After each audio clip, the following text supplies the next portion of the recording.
नमस्कार। साहित्यिकी के इस अंक में एक बार पुनः आप सभी का स्वागत है। आज के इस अंक में हम पढ़ेंगे भवानी प्रसाद मिश्र जी की एक कविता सतपुड़ा के घने जंगल। यह कविता मिश्र जी की उन दो कविताओं में से एक है जो यूजीसी द्वारा हिंदी विषय के नेट परीक्षा पाठ्यक्रम में सम्मिलित की गई है। दूसरी कविता उनकी है गीत फरोश। जो दो कविताएं यूजीसी नेट के पाठ्यक्रम में शामिल की गई हैं, वो दो कविताओं में से एक कविता है गीत फरोश और एक दूसरी कविता है ये सतपुड़ा के घने जंगल। गीत फरोश नाम से उनका एक काव्य संग्रह भी है जो वर्ष 1956 में प्रकाशित हुआ था और उसी काव्य संग्रह में ये दोनों कविताएं संकलित की गई हैं। तो आइए पढ़ते हैं सतपुड़ा के घने जंगल। किंतु इससे पहले यदि आपने अभी तक इस चैनल को सब्सक्राइब नहीं किया है तो सब्सक्राइब कर लीजिए, क्योंकि यूजीसी नेट में सम्मिलित तभी कविताओं की वीडियो आपके बीच लेकर के उपलब्ध होने वाले हैं। सतपुड़ा के घने जंगल। सतपुड़ा शब्द से सीधे सीधे अर्थ है कि 7 पहाड़ियों का समूह जिनके बीच यह जंगल है। सतपुड़ा के घने जंगल का अर्थ यही है कि 7 पहाड़ियों के बीच एक घना जंगल है जिसकी चर्चा मिश्र जी कर रहे हैं। इसके बारे में संक्षिप्त रूप से जान लीजिए। ये सतपुड़ा की पहाड़ियां एक पर्वत श्रृंखला है जो गुजरात से लेकर छत्तीसगढ़ तक है और मध्य प्रदेश और महाराष्ट्र दोनों के बीच में है। दोनों के बीच कहीं कहीं बॉर्डर का भी काम करती है। इन पहाड़ियों के बीच में जो घना जंगल स्थित है, उसी घने जंगल को जीवंत बनाते हुए, उसका मानवीकरण करते हुए मिश्र जी ने उसका वर्णन किया है। उस जंगल के जीव जंतुओं के, उस जंगल के पेड़ पौधों के और उस जंगल के बीच रहने वाले मनुष्यों की, जो निश्चिंत रूप से प्रकृति के साथ अपने को ढाल चुके हैं और प्रकृति के साथ रचे बसे हुए हैं, उन्हीं का वर्णन करते हुए मिश्र जी लिखते हैं कि सतपुड़ा के घने जंगल नींद में डूबे हुए से ऊँघते अनमने जंगल।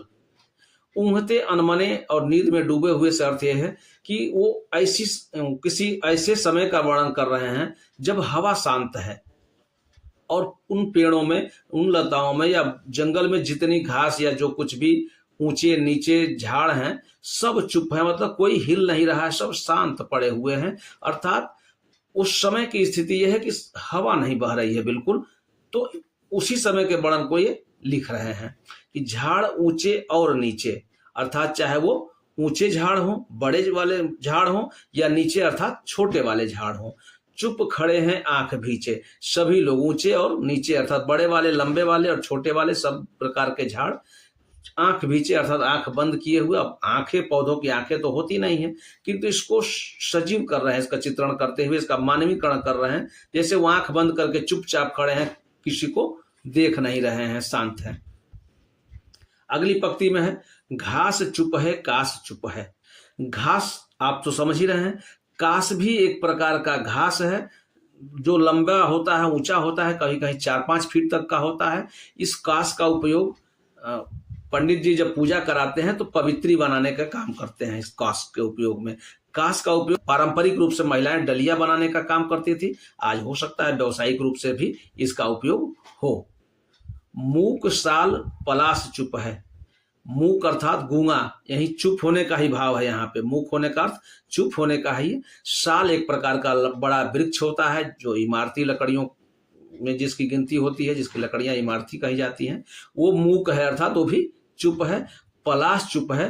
पलाश भी एक प्रकार का वृक्ष होता है जिसके पत्ते का उपयोग अभी कुछ समय पहले तक पत्तल बनाने के काम आता था, भोजन कराने के लिए, और उसको पवित्र माना जाता था पलाश के पत्तों को। ये बड़ा लंबा पेड़ होता है, लाल फूल होते हैं। इनका प्राकृतिक रंग के रूप में पुराने जमाने में लोग होली खेलने के लिए पलाश के फूलों का रंग उतार करके होली खेलते थे। तो पलाश एक प्रकार का पौधा है। यदि घास चुप है, काश चुप है, मूक और पलाश चुप है, सब शांत हैं, हवा बह नहीं रही है, कोई हिल नहीं रहा है, मतलब जैसे लग रहा है सब शांत पड़े हुए हैं। सो रहे हैं का मतलब जैसे थोड़ी भी सरसराहट नहीं है, तो ऐसा लग रहा है कि एकदम सो गए हैं। बन सके तो धसो इनमें, धस न पाती हवा जिनमें। ये पंक्तियां जो लिख रहे हैं मिश्र जी, इसके माध्यम से वो कहना चाह रहे हैं कि वो जंगल इतना घना है, इतना घना है कि उसमें हवा बड़ी मुश्किल से प्रवेश करती है। यदि तुमसे बन सको तो तुम घुस के देखो इसमें। और अगली लाइन में लिखते हैं कि सतपुड़ा के घने जंगल नींद में डूबे हुए से ऊँघते अनमने जंगल। बस वही है। ये स्थिति पहली पंक्ति में इन्होंने जो बताया उसका भाव यही है कि ये जंगल इतने घने हैं कि जिसमें हवा नहीं घुस पाती है। तुमसे बन पाता है तो तुम घुस के एक बार देख लो। आगे लिखते हैं, इस सड़े पत्ते गले पत्ते, हरे पत्ते जले पत्ते, वन्य पथ को ढक रहे से पंख दल में पले पत्ते, चलो इन पर चल सको तो दलो इनको दल सको तो, ये घिनौने घने जंगल। सड़े पत्ते गले पत्ते, हरे पत्ते जले पत्ते, वन्य पथ को ढक रहे से पंख दल में पले पत्ते, चलो इन पर चल सको तो दलो इनको दल सको तो, ये घिनौने घने जंगल। तो इसमें वही लिखते हैं कि जब जंगल है तो पत्ते गिरते हैं तो वहां कोई सफाई तो होती नहीं है, तो पत्ते सड़े भी हो सकते हैं, पत्ते गले हुए भी हो सकते हैं, जो जल्दी के 2-4 दिन के गिरे होंगे वो हरे भी दिख रहे होंगे, और कुछ पत्ते जले भी होंगे, जैसे कुछ कभी प्राकृतिक रूप से जंगलों में आग लग जाती है, और कभी वह उस रास्ते से जा रहे मनुष्य अपनी निजी जरूरतों के लिए कभी कोई आग जलाए होंगे तो उनसे भी जले हुए पत्ते बचे होंगे। तो पत्ते जले हुए हैं, और कुछ पत्ते ऐसे भी हैं जो वन में जा रहे रास्ते को ढक चुके हैं, कीचड़ में सने हुए हैं, इसलिए ये जंगल घिनौना दिख रहा है। इस पर यदि तुम चल सकते हो तो चलो, चल के दिखाओ, इन पत्तों के ऊपर से इनको दलते हुए जाओ। ठीक है, नींद में डूबे हुए से ऊँघते अनमने जंगल, फिर वही पहले वाली स्थिति को दिखा रहे हैं। आइए आगे का देखते हैं। अटपटी उलझी लताएं डालियों को खींच खाएं, पैरों को पकड़े अचानक प्राण को कसले कपाएं, सांप सी काली लताएं बला की पाली लताएं, लताओं के बने जंगल नींद में डूबे हुए से ऊँघते अनमने जंगल। एक दूसरी स्थिति का वर्णन करते हैं, लताएं दिखाते हैं जहां पेड़ होते हैं। आपने देखा होगा ना, बहुत सारी ऐसी भी जो वनस्पतियां हैं जो लताओं के रूप में उगती हैं। जैसे आपने गिलोय का नाम सुना होगा, वो भी लता होता है, दूसरों के सहारे चलता है, दूसरे पेड़ों के सहारे चलता है, जिससे गिलोय जो दवा के रूप में भी काम आता है। कुछ और भी हैं इस तरह की, एक होती है ऐसी लता जिसको बंवर कहा जाता है, और वो इतनी मजबूत होती है बांधने के लिए कि उसको गांव देहात के भाषा में हाथी छान भी कहा जाता है, कि इससे हाथी को भी बांधा जा सकता है। तो ऐसी भी लताएं हैं, और एक दूसरी डालियों में इस प्रकार उलझी हुई कि डालियों को जैसे लग रहा है कि खींच के पकड़ के खा जाएंगी, ऐसे ऐसे जकड़ी हुई हैं। मिश्र जी लिख रहे हैं कि ऐसी लताएं डालियों को कस के पकड़ी हुई हैं, आप भी यदि उस रास्ते से जा रहे हो तो आपको अचानक से पकड़ लेंगी, और जैसे लगता है अचानक से पकड़ने का स्थिति क्या होगी उसका वर्णन मिश्र जी कर रहे हैं, कि लगेगा कि प्राण ही कस लिया किसी ने, और वो अचानक से शरीर कांपने लगेगा, ऐसी स्थिति है। सांप सी काली लताएं बला की पाली लताएं, और कह रहे हैं कि ये लताएं ऐसी भी हैं, कभी कभी लंबी मोटी काली भी दिख रही हैं, जैसे कोई सांप लिपटा हुआ हो पेड़ों से, और बला की पाली लताएं, ये परिस्थितियों की में पली हुई, प्राकृतिक रूप से पली हुई लताएं हैं, और इन्हीं लताओं के बने हुए जंगल हैं जो नींद में डूबे हुए से हैं, अनमने रूप से ऊँघते हुए जंगल हैं। मकड़ियों के जाल मुंह पर और सिर के बाल मुंह पर, मच्छरों के दंश वाले दाग काले लाल मुंह पर। अब एक दूसरा दृश्य दिखा रहे हैं कि और क्या हो सकता है, कि यदि आप जाओगे उस रास्ते से, यदि उधर से जाओगे तो क्या क्या हो सकता है। तो मकड़ियों के जाले मुंह पर आ सकते हैं, सजग रहना, और कुछ ऐसे वनस्पतियां होंगी जो तुम्हारे सिर के बालों को जो आप व्यवस्थित किए हैं ना, वो उसको झुका करके नीचे गिरा सकती हैं, जो आपके चेहरे पे लटक सकता है। और मच्छरों के दंश वाले दाग काले लाल मुंह पर, और मच्छर भी उसमें दंश वाले हैं जो काटते हैं तो दाग भी हो जाता है, कुछ के कांटे का काला दाग हो सकता है, कुछ के लाल दाग हो सकता है आपके चेहरे के ऊपर। बात झंझा वहन करते चलो इतना सहन करते, इस तरह की कुछ बातें होंगी आपके साथ, और इस कुछ झंझनाहट की आवाज भी हो सकती है। इन सबको सहन करते हुए आप इसमें से चल सकते हो, जा सकते हो, क्योंकि ये जंगल कष्ट से सने हुए हैं। इस प्रकार के कष्ट आपको इस जंगल में चलते हुए मिल सकते हैं। और फिर वही नींद में डूबे हुए से ऊँघते अनमने जंगल। अगली पंक्ति में दूसरा दृश्य बता रहे हैं कि और क्या क्या इस जंगल में आपको मिल सकता है जाते हुए, क्या क्या भरा हुआ है, कौन कौन सी प्राकृतिक स्थितियां परिस्थितियां हैं, कौन कौन से जीव भरे हुए हैं, सबका वर्णन मिश्र जी इसमें कर रहे हैं। अजगरों से भरे जंगल, अगम गति से परे जंगल, सात सात पहाड़ वाले, छोटे बड़े झाड़ वाले, शेर वाले, बाघ वाले, गरज और दहाड़ वाले, कंप से कनकने जंगल, नींद में डूबे हुए से ऊँघते अनमने जंगल। अन्य जीव जंतुओं की परिस्थितियों को बताते हुए लिख रहे हैं कि इसमें अजगर भी भरे हुए हैं, और यह जंगल जिसकी गति को, जो ईश्वर की गति है ना, उससे भी कहीं अलग है, उससे भी कहीं परे हैं। 7 पहाड़ वाले, जैसे मैंने शीर्षक में ही बताया था कि ये 7 पहाड़ियों का समूह है जहां जिसके बीच ये जंगल है। तो कह रहे हैं कि 7 पहाड़ वाले, छोटे बड़े झाड़ वाले, और हर प्रकार की झाड़ियां इसमें हैं, अर्थात बड़े बड़े पौधे भी हैं और छोटी झाड़ियां भी हैं, घास भी हैं, हर प्रकार के जीव जंतु भी हैं।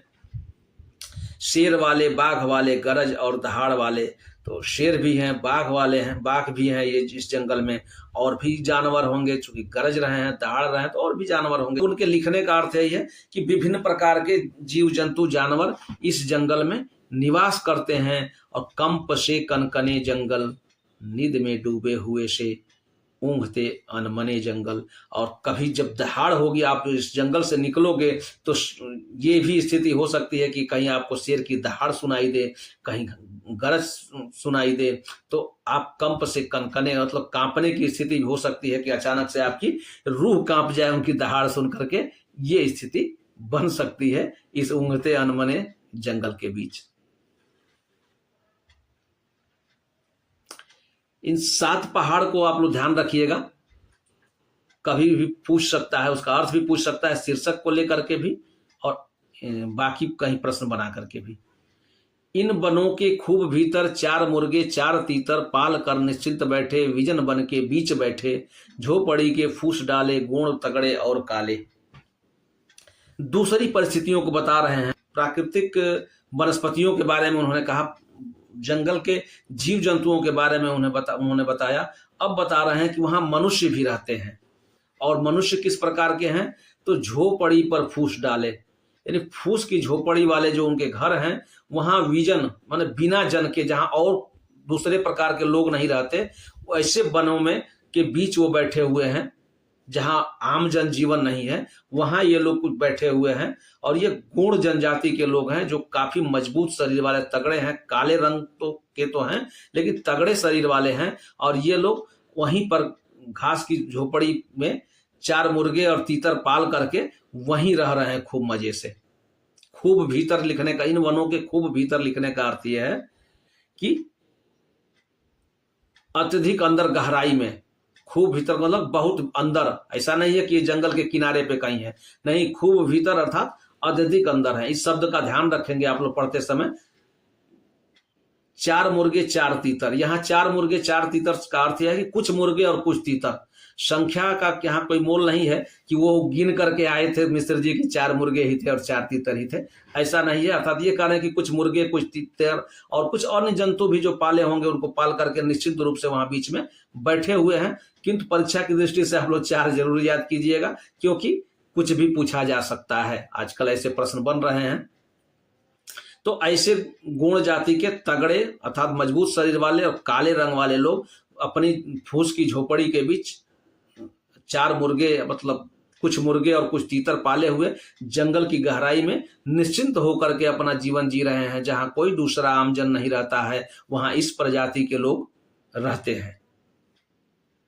और रहते हैं तो आगे उनका जनजीवन कैसा है उसके बारे में वर्णन करते हुए मिश्र जी लिखते हैं, जबकि होली पास आती, सरसराती घास गाती, और महुए से लपकती, मत करती वास आती, गूंज उठते ढोल इनके, गीत इनके, गोल इनके, सतपुड़ा के घने जंगल, नींद में डूबे हुए से ऊँघते अनमने जंगल। अगला ये विशेष परिस्थितियां, जंगल, जीव जंतु, सांप, शेर, सबका वर्णन करने के बाद इन गौड़ जातियों के बारे में जब मिश्र जी लिखते हैं तो लिख रहे हैं कि जब होली आती है, होली को ध्यान दीजिएगा, ये प्रश्न आ भी सकता है, पूछ सकता है कि मिश्र जी ने किस त्योहार का वर्णन किया है।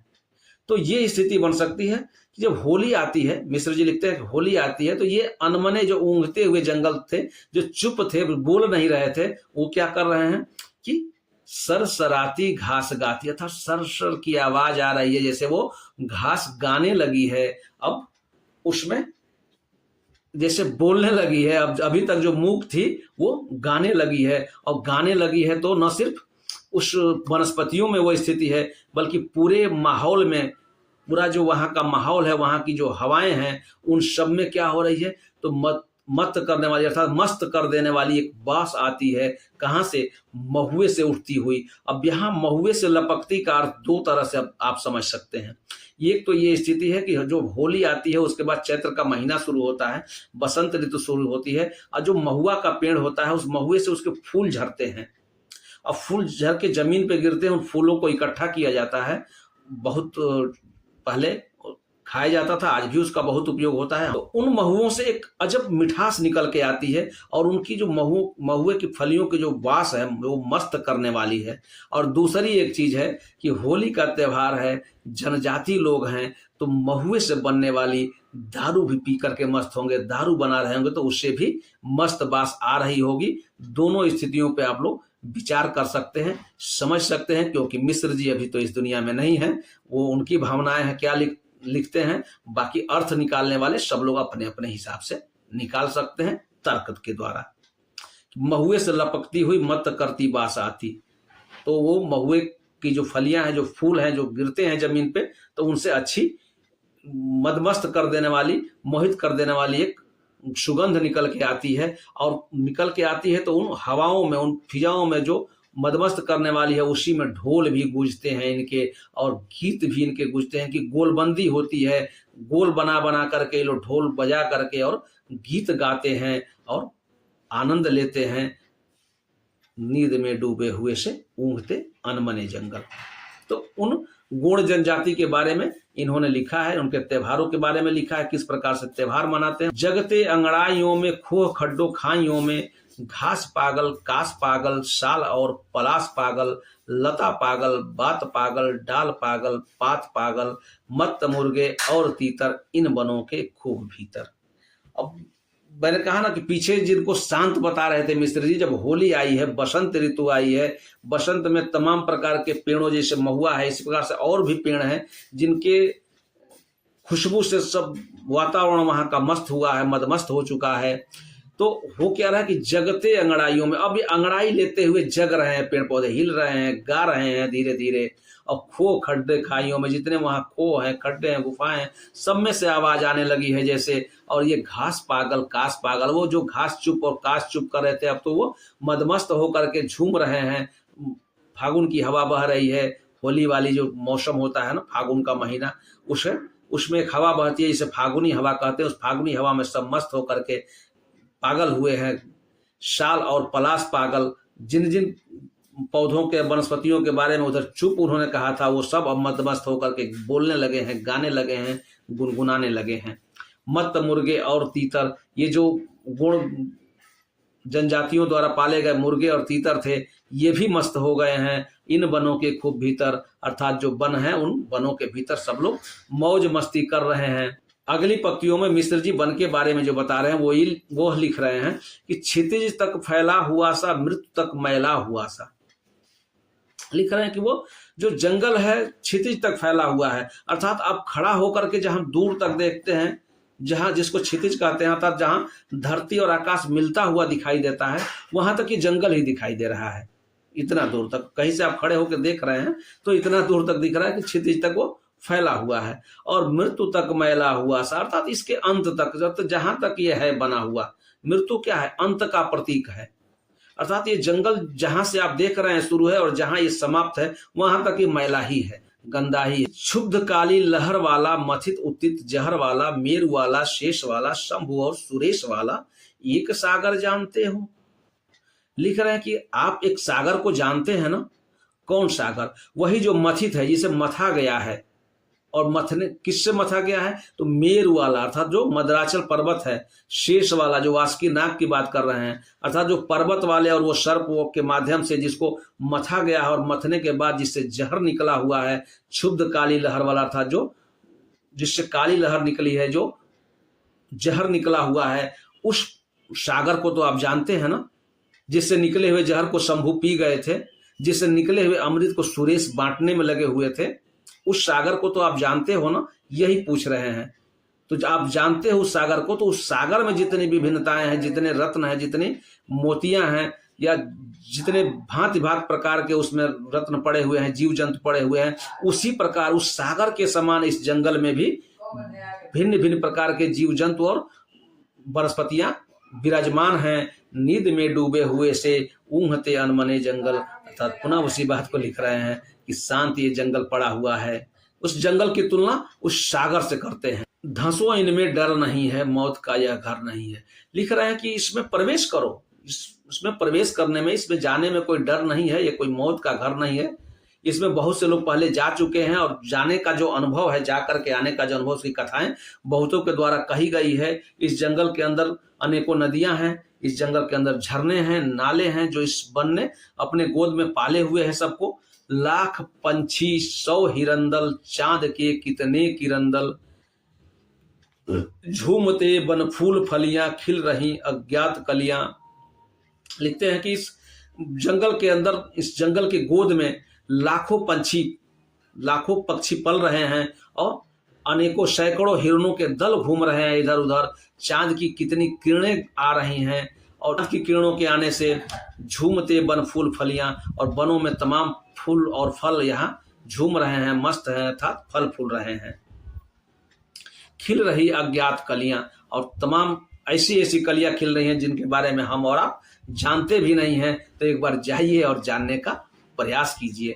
लिख रहे हैं हरित दुर्वा रक्त किसलय, दूत पावन पूर्ण रसमय, सतपुड़ा के घने जंगल, लताओं के बने जंगल।